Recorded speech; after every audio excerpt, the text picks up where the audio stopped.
Ella va bien.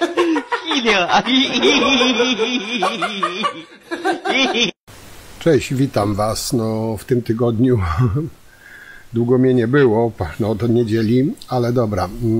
Dzisiaj krótko przejdźmy do konkretów. Dzisiaj będzie o takich typowych, zdeklarowanych sługusach Moskwy, czynnych agentów Putina, czyli Konfederacji. No i główną bohaterką, jedną z głównych bohaterek będzie też pani Ewa Zajączkowska, która, no, że tak powiem, czynnie bierze udział w atakowaniu Unii Europejskiej i bronieniu Federacji Rosyjskiej i jej płatnika Władimira Władimirowicza Putina. Jak już wiecie, bo robiłem o tym materiał, troje europosłów z Konfederacji podpisało pakt niczym Ribbentrop-Mołotow z faszystami z AfD. Dla tych, co nie wiedzą, AfD to skrajnie prawicowa, z byłych NRD-owców, skrajnie prawicowa, faszyzująca partia, która wybiela żołnierzy Wehrmachtu, wybiela całą tragedię II wojny światowej, no oczywiście wybiela morderców, faszystów, no i nie uznają obecnych granic, szczególnie zachodnich granic Polski. Jak sami nazywają wschodnie Niemcy, że to są środkowe Niemcy, bo wschodnie Niemcy to, jak wiecie, Gdańsk, Wrocław, Opole. Dla nich to są tereny dalej niemieckie. No i nasza Konfederacja oczywiście do tych faszystów przystąpiła. No tutaj nie powinno być żadnego zaskoczenia. Zresztą sam Tyszka, który jeszcze wtedy nie był europosłem, krytykował tą partię AfD, jak napisał, że to efekt błędów Merkel, że sam napisał, że AfD są dumni z niemieckich żołnierzy II wojny światowej, współpracowali z faszystami, że popierają w pełni Rosję. Dzisiaj oni są dumnymi członkami Waffen-AfD. No i razem z tą faszystowską partią rozwalają od środka Unię Europejską, bo ta Unia zła, ale pamiętajcie, że według Konfederacji to ta Unia to zgnilizna, eurokołchoz i tak dalej, no ale pchali się tam strasznie podczas wyborów, no bo chyba nikt nie podejrzewa, że ktoś ich tam, nie wiem, przypalał gorącym żelazem i zmuszał ich do tego, żeby zostali europosłami. Nawet Braun, taki wielki Polak, wielki patriota, pojechał na ten zgniły Zachód brać te judaszowe euro, które tak nienawidzi, pewnie bierze, ale się nie cieszy i przy każdym przelewie na swoje konto brzydzi się po prostu tymi pieniędzmi.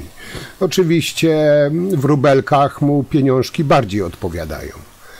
Do czego zmierzam? Do pani Ewy jeszcze wrócę, ale nie wiem, czy wiecie, dzisiaj czy wczoraj w Parlamencie Europejskim w Strasburgu odbyło się posiedzenie podczas przyjmowania raportu na temat wsparcia finansowego Ukrainy. No i jak żeby inaczej, Braun i pani Ewa i tam jeszcze kilku pisowskich namiestników, bo oni grają jedne skrzypce. No, mogliśmy usłyszeć złodzieje. Wyobraźcie sobie, że Braun, ten taki propolski patriota, no ach, och, no wiecie, gęba pełna frazesów o polskości, o patriotyzmie, broni rosyjskiego najeźdźcy. A czemu tak zaciekle między innymi Braun broni rosyjskich najeźdźców? No tutaj macie zdjęcie z rosyjskim szpiegiem w Moskwie, ale to już o tym robiłem. Posłuchajcie, Braun krzyczy złodzieje. Po tym, jak Europarlament przegłosował w Parlamencie Europejskim wykorzystanie nadzwyczajnych przychodów z ruskich aktywów na pokrycie pilnych potrzeb finansowych Ukrainy związanych z wojną. No to się już to się samo komentuje. Bo powiem wam tak, Ukraińców, czy tą wojnę na Ukrainie, no każdy ma jakieś tam swoje podejście, swoje własne zdanie. I tutaj co do tego nie mam zamiaru się czepiać, bo jedni mogą lubić Ukraińców, drudzy nie. Inni mogą ich krytykować, inni nie. Każdy ma prawo do własnego zdania. Ale żeby bronić najeźdźcy, tego nie rozumiem, że pieniądze zamrożonych aktywów na pokrycie, no bo nie ukrywajmy, wojna kosztuje, jakby na to nie patrzeć. I to, że Unia Europejska z tych zamrożonych aktywów, z tych odsetek zamrożonych aktywów przekazuje krajowi zaatakowanemu przez Rosję te rosyjskie pieniądze, no nie rozumiem tu trochę oburzenia Brauna, bo też się zastanawiam, czemu Braun tak dzielnie nie walczy o to, jak Węgry już od kilku lat blokują wypłatę w Polsce pieniędzy za to, że Polacy przyjęli Ukraińców. Parlament Europejski przeznaczył tam kwotę właśnie w ramach pomocy finansowej, no ale Węgrzy to blokują. Oczywiście Braun czy pani Ewunia o tym nie wspomną. Oni o to nie walczą. Oni walczą o to, że Unia Europejska naruszyła rosyjskie pieniądze. Ich to bardziej boli niż to, że Węgrzy blokują wypłatę Polsce środków, które się Polsce należą za pomoc Ukraińcom. Ich to nie obchodzi. Ich bardziej obchodzi to, że z rosyjskich zamrożonych aktywów są pieniądze przekazywane do kraju, który został przez ten kraj zaatakowany. Ogarniacie to póki co, bo powiem wam, oni już jawnie, ich tak naprawdę to już pokazuje, że oni w dupie mają to, co się z Polską dzieje, chociaż wiecie, no gęby mają pełne frazesów patriotyzmu. Tylko nie krytykują Orbana, gdzie jeszcze z Orbanem piąteczkę przybijają. Nie krytykują Orbana za to, że blokuje Polsce pieniądze. Nie, to ich nie interesuje, to dla nich jest nieistotne. Ich oburza to, że są naruszane rosyjskie pieniądze. Czy się boją, że co na konto comiesięcznego przelewu nie dostaną? Czyli tak, Braun to jedno. No, Parlament Europejski przegłosował to, że za przeznaczeniem zamrożonych środków największego wroga Polski na walkę z największym wrogiem Polski. Konfiarze i pani Ewunia, służebnica rosyjska, głosowali przeciwko. A my, moi drodzy, zastanawiamy się nadal, czy to jest partia prorosyjska, czy jednak to tylko taki szkodliwy stereotyp. No, ocencie to sami. Zresztą, wiecie co, może inaczej. Puszczę wam fragment tego płomiennego przemówienia Grzegorza Brauna, który tak dzielnie broni rosyjskich pieniędzy.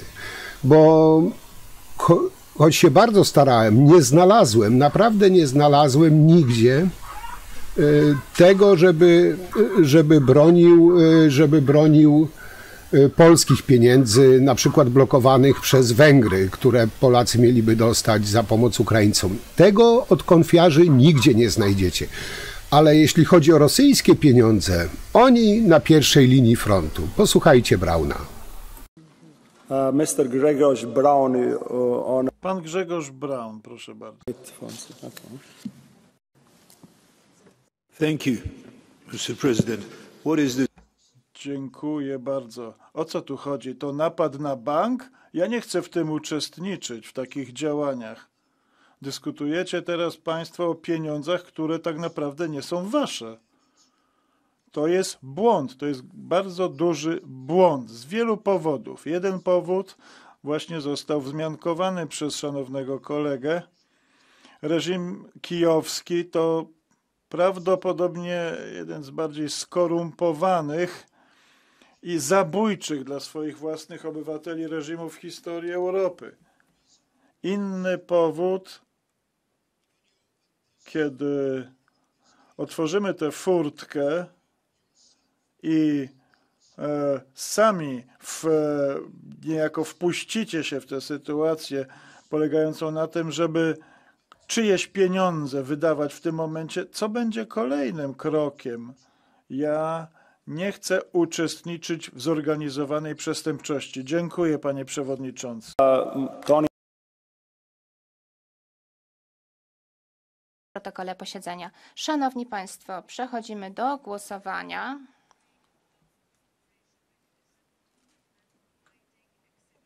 Utworzenie mechanizmu współpracy pożyczkowej dla Ukrainy i udzielenie Ukrainie wyjątkowej pomocy makrofinansowej. Głosowanie imienne. Otwieram głosowanie.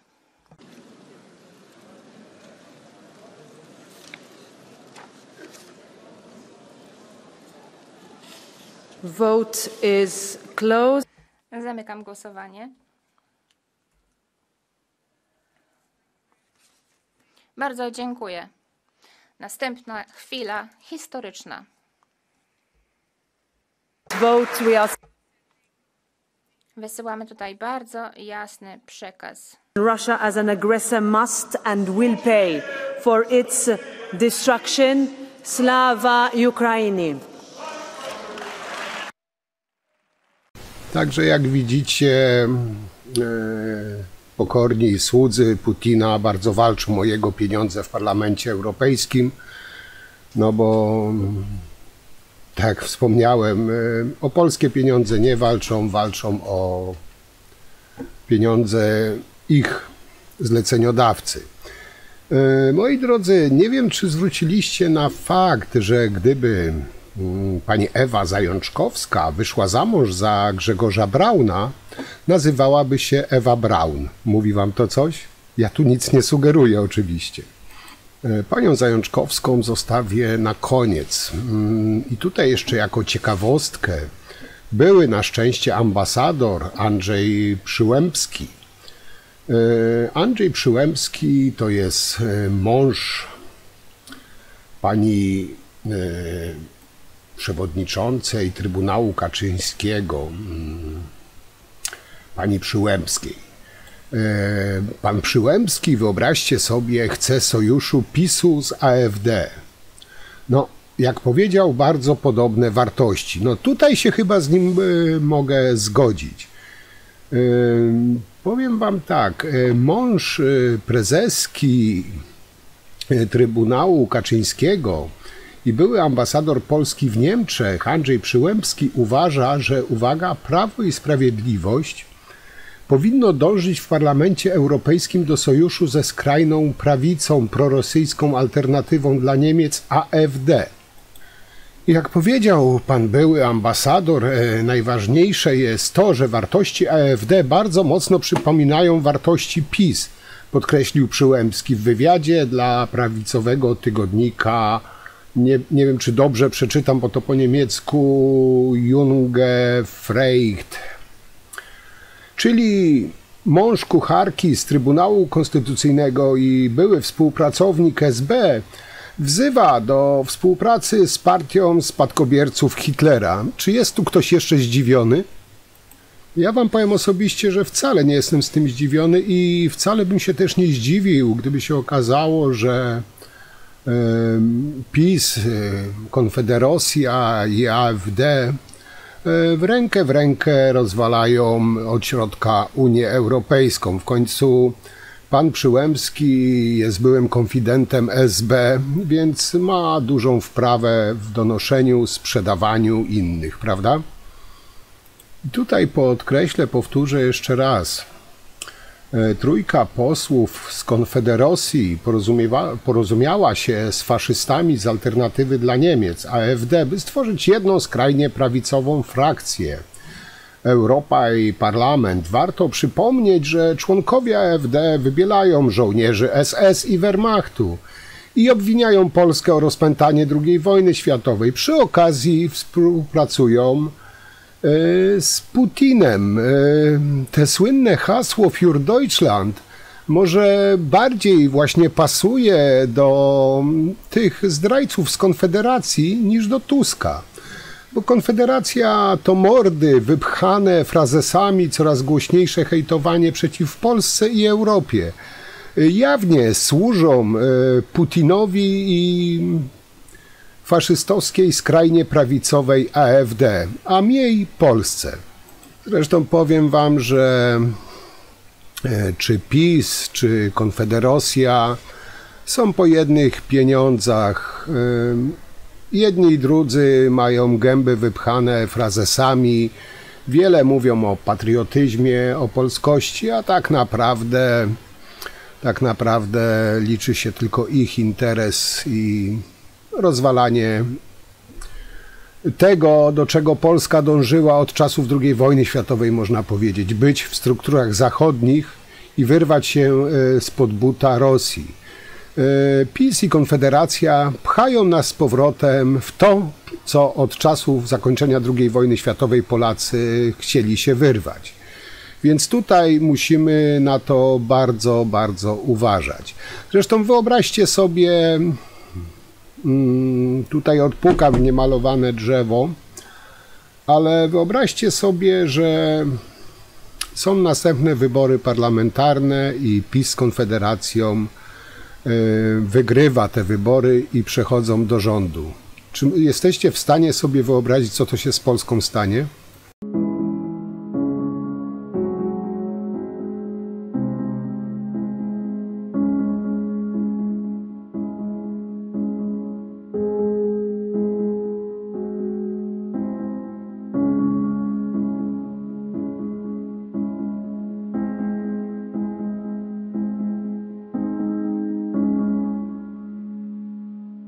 Dobra, przejdźmy do głównej bohaterki, pani Ewy Zajączkowskiej-Hernik z Konfederacji. Była rzeczniczka Korwina, tak, tego Korwina, tego świra, jawnego putinowca, jak jej mąż i szwagier pracował dla Szczepana Wójcika. Tutaj możecie se znaleźć, wpisać hashtag krwawe futra. Wójcik to pupil Rydzyka, protegowanego SBK i Rosjan. W 2014 roku Szczepan Wójcik był lansowany przez kremlowskie radio Wiesti jako dzielny polski futrzarz, który zwalcza zło zwane ekologią. O tym jeszcze też powiem, ale to takie mały wstęp, małe przedstawienie pani Ewuni. I tutaj tak woli przypomnienia przypomnę tutaj, że nasza pani Ewuśka, która kreuje się dziś na poważną polityk, odeszła z partii Korwina po tym, jak wyszło na jaw, że jakiś tam Grzegorz G.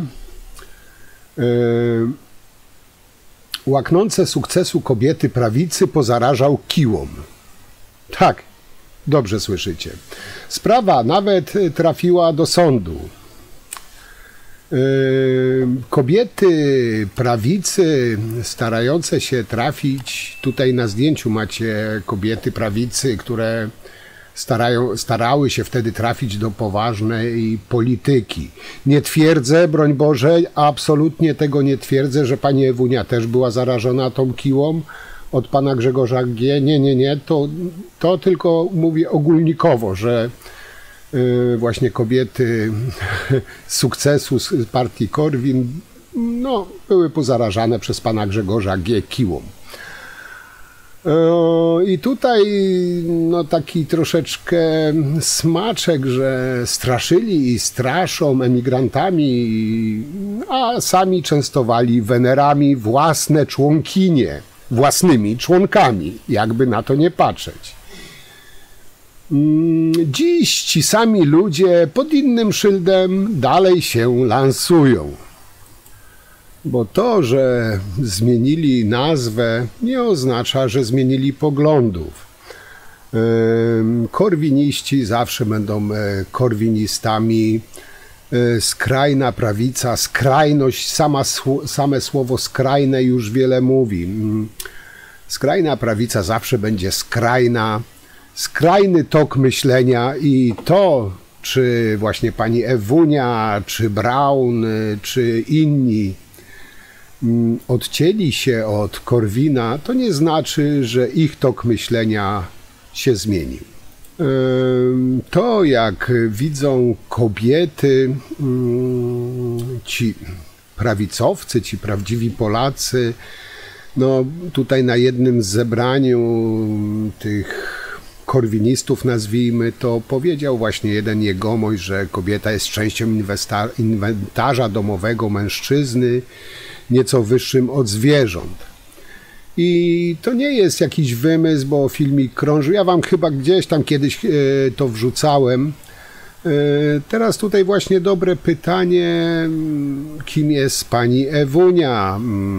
Jakimś wyższym inwentarzem w partii Korwin, czy równoprawną? No bo korwiniści nie za bardzo, niezbyt traktują na równi kobiety, bo kobiety według korwinistów są czymś gorszym.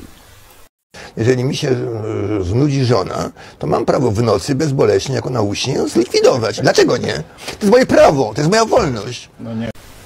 Pewnie pamiętacie pierwsze wystąpienie Ewunii Zajączkowskiej, tej, która nienawidzi Unii, nienawidzi euro, kocha złotówki, mimo że bierze pensję w euro, mniejsza o to.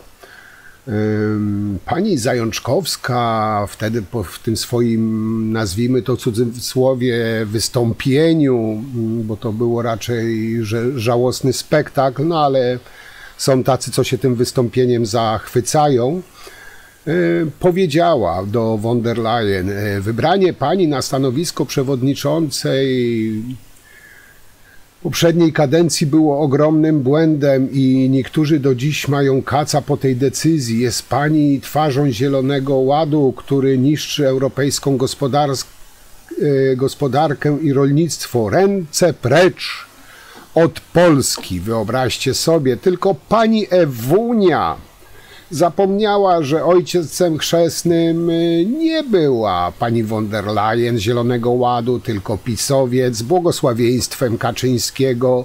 I to PiS forsował ten Zielony Ład w Unii Europejskiej. I to głosami PiS pani von der Leyen została przewodniczącą Komisji Europejskiej. Ale wiecie co? Wziąłem się i poszukałem coś o życiorysie Ursuli von der Leyen. I co znalazłem? Otóż pani von der Leyen, studia medyczne, studia ekonomiczne na London School Economic. Jej mąż wykłada na Stanford i tym podobne. A po drugiej stronie ta, która no, po prostu w taki podwórkowy, chamski sposób się odzywała, no bo inaczej nie potrafi. Po drugiej stronie waląca populizmy, manipulująca i wymachująca palcem osiedlowa patusiara Ewka. Jeszcze idiotom z Konfederacji to się podoba i biją brawo, się tym zachwycają. Jeśli chodzi o wykształcenie, no to pani Ewunia, no do pięt pani von der Leyen nie dorasta, no ale jak ktoś nie ma czym zaimponować, no to drze ryja. To jest podobnie jak Duda. Potrafi obrażać, pomawiać, nie wiem, krytykować. Nie potrafi zabłysnąć intelektem, no to próbuje zabłysnąć darciem ryja i oskarżaniem na prawo i lewo. To jest takie typowe. Pani Przewodnicząca, Szanowni Europosłowie, Pani Urszulo, najwyższy czas, by ktoś wprost Pani powiedział to, co o Pani myśli zdecydowana większość Europejczyków. Wybranie pani na stanowisko przewodniczącej Komisji Europejskiej w poprzedniej kadencji było ogromnym błędem i niektórzy do dzisiaj mają kaca po tej decyzji. Jest pani twarzą Europejskiego Zielonego Ładu, który niszczy europejską gospodarkę i rolnictwo, który prowadzi do tego, że z Europy robi się gospodarczy skansen. Jest pani twarzą wszystkich unijnych klimatycznych wariactw, które prowadzą do tego, że my, Europejczycy, stajemy się coraz biedniejsi. Nie wpuszczam wam tutaj całej tej wypowiedzi, bo każdy ją zna doskonale, ale mogę tutaj powiedzieć tak, Pani Ewo, no to popisała się pani faszyzująca, prokremlowska posłanka z Konfederacji w swoim tym pierwszym wystąpieniu, nazwijmy to, w Parlamencie Europejskim. I powiem tak, tak pani Ewo, demokratyczna Europo, ręce precz od Polski, bo Konfederacja woli bandyckie, kremlowskie szpony. Wiadomo teraz, w jakiej frakcji jesteście ulokowani i po co poszliście do Parlamentu Europejskiego, współpracując z Orbanem czy faszystami z AfD. I tak jak wspomniałem na początku, tak jak Braun, tak i Zajączkowska zaciekle bronili putinowskich krwawych pieniędzy w Parlamencie Europejskim, za to nawet się nie wysilili na jedno słowo w krytyce Orbana za blokowanie pieniędzy dla Polski za pomoc Ukraińcom, za to, że tutaj Polska ich przyjęła. I to nie są drobne pieniądze, tylko to są grube miliony euro, które leżą zamrożone, bo Orban je blokuje. Oczywiście, tak jak wspomniałem, to pani Zajączkowskiej, czy Braunowi, czy reszcie tej putinowskiej wierchuszce nie przeszkadza. A wręcz przeciwnie, oni będą się poklepywać z Orbanem po plecach, mimo że Orban te pieniądze blokuje. Być może im to jest na rękę, bo oni nie poszli tam walczyć o polskie interesy, oni poszli tam walczyć o interesy swojego mocodawcy, czyli Władimirowa Putina. I pokazują to na każdym kroku. Viktor Orban jest solą w oku unijnych elit reprezentowanych przez Ursulę von der Leyen, która jeszcze chwilę siedziała tutaj na tym miejscu, ale uciekła. Być może demokracja już ją znudziła. Dlaczego premier Węgier jest solą w oku? Bo broni tradycyjnych wartości, broni suwerenności swojego państwa, broni granic Unii Europejskiej przed zalewem nielegalnych imigrantów. Pani von der Leyen i jej unijne elity z kolei wyznają wartości, które uderzają w tradycyjny model rodziny. Deprawują dzieci lewicową propagandą, dewastują gospodarkę zielonym ładem, niszczą suwerenność państw członkowskich. I jeżeli Europa ma przetrwać, to musi się wreszcie zakończyć. Polska i Węgry powinny stanąć na czele wielkiej koalicji państw, by te chore pomysły po prostu odrzucić.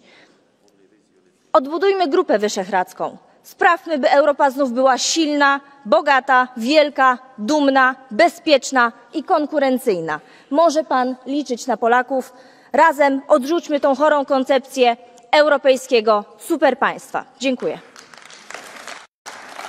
I give the floor next to Andrzej Halicki. Dobra, teraz tak. Moi drodzy, z pewnością pamiętacie tegoroczne protesty rolnicze w całej Polsce, i Unii. I nie wiem, czy kojarzycie tego faceta na zdjęciu, który jest za mną. To jest właśnie Szczepan Wójcik, o którym wcześniej wspominałem. Szczepan Wójcik jest multimilionerem posiadający rodzinny interes liczący 18 ferm zwierząt futerkowych, dokładnie norek. Ten futerkowy lobbysta, który organizował w Polsce i w Brukseli głośne antyunijne demonstracje. W tym czasie jego brat Wojciech i taki beznewsowy, można powiedzieć, wspólnik po cichu kontroluje hodowlę norek w obwodzie królewieckim. Tak, dobrze się słyszycie, w obwodzie królewieckim. Do niedawna rodzina Wójcików sprowadzała z Rosji skóry z norek warte miliony. Ich biznes spowolniły dopiero te międzynarodowe sankcje. Jak ustaliło frontstory.pl, Wojciech Wójcik inwestuje w Rosji co najmniej od 2021 roku. Przejął kontrolę nad dawnym sowieckim gospodarstwem, sprowadzał z niego do Polski skóry z norek.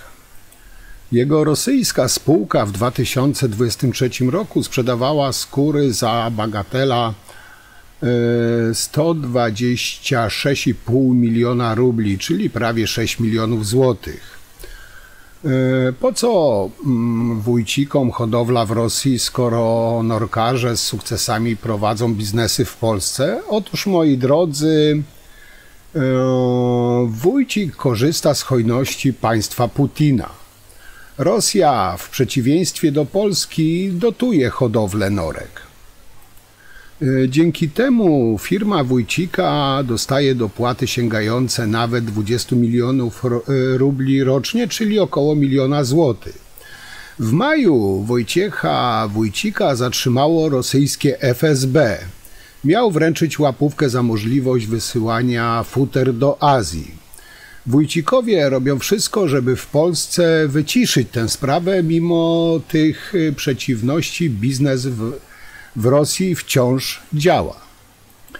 Agrofarma, rosyjska spółka Wójcików, we władzach której zasiada współpracownik posła PiS Jarosława Sachejki, zatrudnia ponad 60 pracowników, zabija ponad 100 tysięcy norek rocznie, których skóry według oficjalnych informacji trafiają do Polski. Kto je kupuje? Sam Wójcik poprzez swoją firmę Laworów. Firma ta to jest jednoosobowa działalność gospodarcza. Według rosyjskich zgłoszeń celnych wartość skór sprowadzonych przez Lawofur z Rosji do Polski między marcem 2021 a styczniem 2023 opiewa na, uwaga, 6 milionów 300 tysięcy euro. Pierwszy rok wojny rosyjska spółka kończy z 5,5 miliona złotych przychodów. Pewnie zaraz ktoś zapyta, co to ma wspólnego z Zajączkowską. Poczekajcie, dowiecie się. Bardzo ciekawe są związki przedstawicieli Konfederacji z protestami rolników, w których czynny udział brali prominentni politycy PiS. Mówię tu o partii PiS. Mencen, Bosak, Zajączkowska i wielu innych codziennie pojawiało się na protestach i wspólnie z PiS-em podjudzali rolników. Podczas protestów w Brukseli polskich rolników obok Wójcika reprezentowała Karolina Hernik. To współpracownika Szczepana Wójcika, prywatnie rodzina Ewy Zajączkowskiej-Henning, świeżo wybranej europosłanki Konfederacji. Rodzina Henningów jest ściśle związana z firmami braci Wójcik. Mąż polityczki jest pracownikiem Fundacji Szczepana Wójcika, a szwagier był wiceprezesem Związku Polski Przemysł Futrzarski kreowanego przez Szczepana Wójcika. Nadążacie? Sama Zajączkowska, Hernik, przez lata współpracowała z mediami Szczepana Wójcika. Mało tego, nawet lobbowała w sprawie tej firmy futrzarskiej. Ostatni program w świecie rolnika na kanale YouTube, należącym do portalu Wójcika o tej samej nazwie, z jej udziałem ukazał się w marcu 2023 roku. Od kilka miesięcy później Sławomir Mencen ogłosił, że Ewa Zajączkowska-Herning startuje w wyborach parlamentarnych z list Konfederacji. Wszystkie protesty rolników, zarówno w Polsce, jak i w innych krajach Unii, w znacznej mierze sterowane były z Kremla, któremu bardzo zależy na wichrzeniu w Europie. No to też nie jest żadną tajemnicą. I powiem wam tak, tacy pseudorolnicy jak Wójcikowie oraz prominentni politycy tak Konfederacji, jak i PiS-u, wywołując zamieszki na terenie Polski i Unii Europejskiej, działają na zlecenie Rosji, a wszystkie drogi od Wójcików, Konfederacji i części PiS-u, oczywiście też Solidarnej Rosji, Polski, prowadzą nie do Brukseli, ale do Moskwy. A ta góra lodowa hipokryzji Konfederacji jest chyba równie wielka lub podobnie zbliżona jak góra lodowa hipokryzji Kościoła. Sama Zajączkowska, Herning bohatersko walczy w Unii, pokazuje prawdziwe katolickie wartości jako matka nieślubnego dziecka. Zresztą jak wiecie, oni walczą o wolność słowa, oczywiście wolność słowa dla nich, bo jeśli to już się ich zaczyna tyczyć, no to wtedy nie, wtedy już musi być wolność słowa ograniczona, bo no nie można obrażać ich uczuć, oni mogą tylko obrażać czyjeś uczucia. Wiecie, jak to działa. Zresztą posłuchajcie odpowiedzi lub braku odpowiedzi, wymijającej odpowiedzi właśnie naszej Ewunii, katoliczki z nieślubnym dzieckiem, na temat usuwania ciąży. Zobaczcie, jak lawiruje. Dla niej to, co tam pani redaktor zadała pytanie, jest bardzo osobiste. Czyli jeśli ją to dotyczy, to jest to bardzo osobiste i nie ruszajmy tego tematu, bo to jest bardzo osobiste, ale inni mają robić tak jak Ewunia i cała Konfederacja i księżulka chcą. Zresztą posłuchajcie, ocencie sami. Czy popiera pani zakaz aborcji pochodzącej z gwałtu? Czy popieram zakaz aborcji pochodzącej z gwałtu? Jestem ogólnie przeciwniczką aborcji, tak. Czyli gdyby to była ciąża z gwałtu, to pani uważa, że takie dziecko powinno się urodzić, tak? Uważam, że dziecko nie jest winne temu, co się stało. I zawsze w takiej sytuacji największą konsekwencję ponosi dziecko, bo to ono traci życie.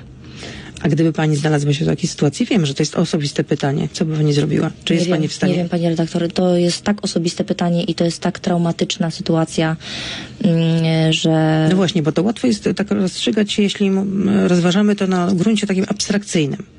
Tak, natomiast gdyby dotyczyło to nas samych, no to już zmienia się nasza perspektywa i już wtedy nie jesteśmy tacy radykalni. Natomiast, no nie, pani redaktor, ja nawet nie chcę stawiać się w takiej sytuacji. Zawsze no to jest bardzo intymna sytuacja, bardzo osobista i bardzo traumatyczna.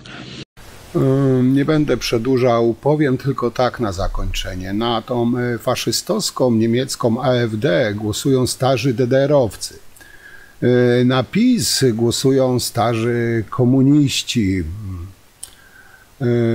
Z jednymi i z drugimi Konfederacja jest gotowa do sojuszy. Według mnie to tak wygląda, jakby dzieci faszystów, DDR-owców i komuchów założyły konfederację i wracały do korzeni rodzinnych. Duch Związku Radzieckiego i Adolfa Hitlera, można powiedzieć, wiecznie żywy w PiS i w Konfederacji. I z pewnością bardzo wielu się tutaj ze mną nie zgodzi, ale tu powtórzę po raz kolejny, że ja przedstawiam swój punkt widzenia i nie wszystkim musi się podobać. Dla mnie PiS, Konfederacja, jeden syf, bo ci, co mają gęby wypchane patriotyzmem, polskością, tak naprawdę działają na szkodę naszego kraju, a lub we własnym, w najlepszym przypadku we własnym interesie, a nie w interesie Polski i Polaków, bo żaden szanujący się Polak nie będzie wchodził w jakąś konfederację z ruskimi czy z faszystami, bo AfD to partia faszystowska. Także potomkowie faszystów, którzy bronią swoich potomków i żaden szanujący się Polak w taki układ, w taką konfederację nie wejdzie. Czy nie będzie też sobie przybijał piątki z Orbanem, który między innymi blokuje pieniądze dla Polski, czyli działa na szkodę naszego kraju. No ale właśnie trzeba oceniać nie po słowach, ale po czynach. I trzeba patrzeć na czyny, a nie na słowa, bo powiedzieć można więcej lub mniej, ale ja zawsze byłem uczony tak, że jeden czyn nawet może powiedzieć więcej niż 1 000 000 słów.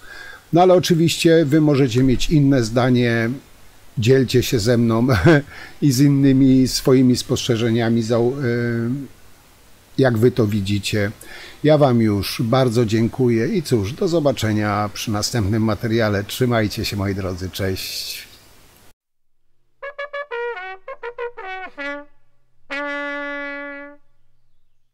Musisz być twardy. Nie możesz sobie pozwolić na to, że cię rozbije jakaś sytuacja, zwłaszcza taka, która cię dotyczy osobiście.